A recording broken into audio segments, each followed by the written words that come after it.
So I wanted to take a quick break from talking about older stuff, even though I just started not even a week ago, because I saw a couple movies this week that I'd really like to talk about. The first of which is The Nun. The Nun is the 5th Conjuring movie, and it's the 3rd one now that's not even about the Warrens, so this franchise is going well. I really love the Conjuring movies.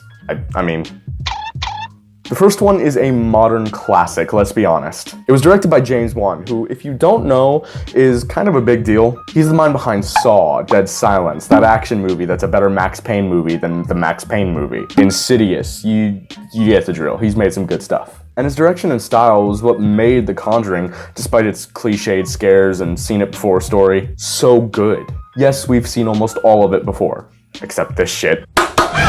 But it was executed with passion, and that's why it stood out and was so popular. Then came Annabelle. I'm gonna be honest, I'm not a fan of this one. Boring story, horribly written characters, confusing logic, inconsistent, ineffective, insubordinate, and churlish. And while I love me a good possessed doll film, I mean, hello, this one just wasn't that good. But after that, they got back on track with The Conjuring 2, which is my favorite of the series so far. Yes, its tone is inconsistent. Yes, it's more comedic. Yes, the story is filled with contrivances and cheesy moments, but that's why I love it. All of the tonal inconsistencies come from the characters, not from a director who doesn't know how to make the story flow. If you're watching the sequel, chances are you somewhat like the characters of Ed and Lorraine Warren, and there's a lot of heartwarming and intentionally corny moments to scratch that itch.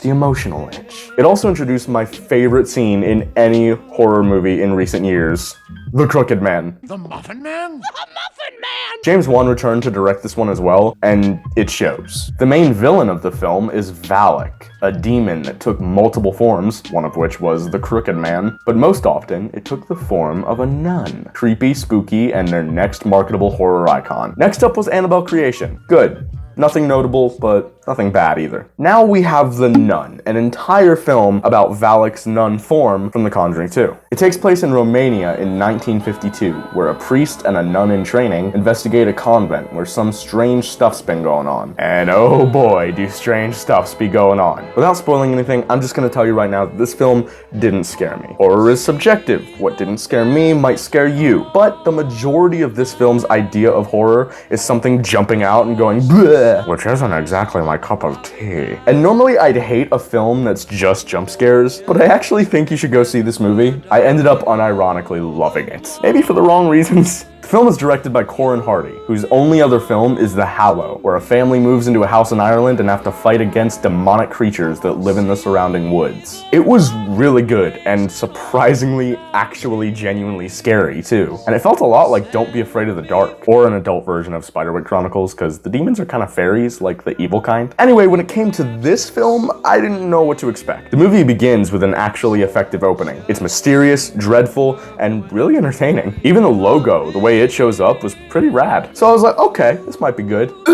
Then it gets really boring for like 30 minutes. The writing is really bad, nothing makes sense, and the only reason I didn't hate what I was watching was because it was enjoyably cheesy. There's a part where they talk to a cloaked figure that sounds as though it's smoked 1,000,000 packs of cigarettes, and that kind of stuff was what kept me going, man. Then the priest and the nun in training actually get to the convent, and from then on, this movie is bonkers. There's wicked exorcisms, old radios playing creepy music, there's foggy graveyards and tall, looming trees with twisting branches snaking across bright moonlight. This movie's set design and atmosphere calls back to old school horror so much. There was still an aura of it like trying to take itself seriously though, so it was kind of bittersweet for me, but then,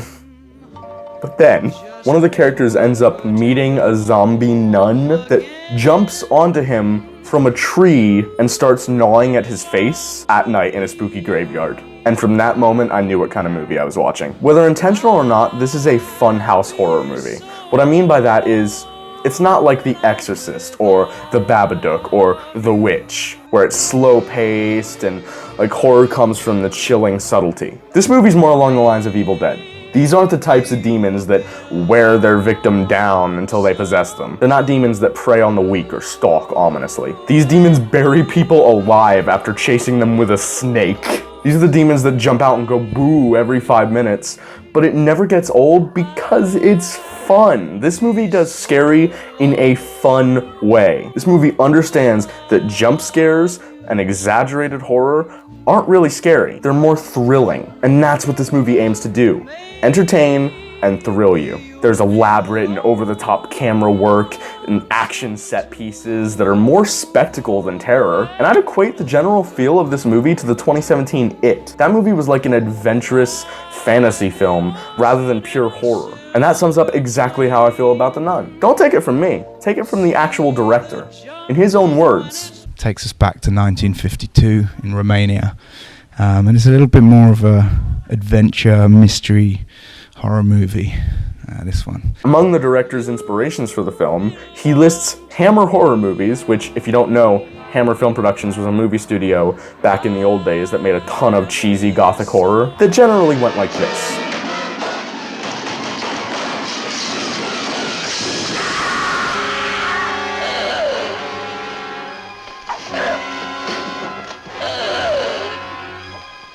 He also lists Exorcist, 3, my favorite Exorcist movie, and the one where this happens.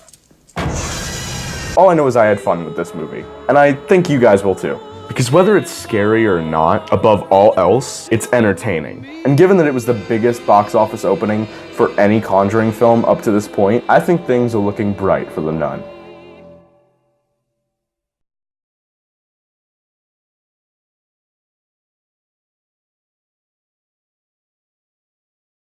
Also, I found this horrible ripoff at Walmart, The Bad Nun. Just shameful.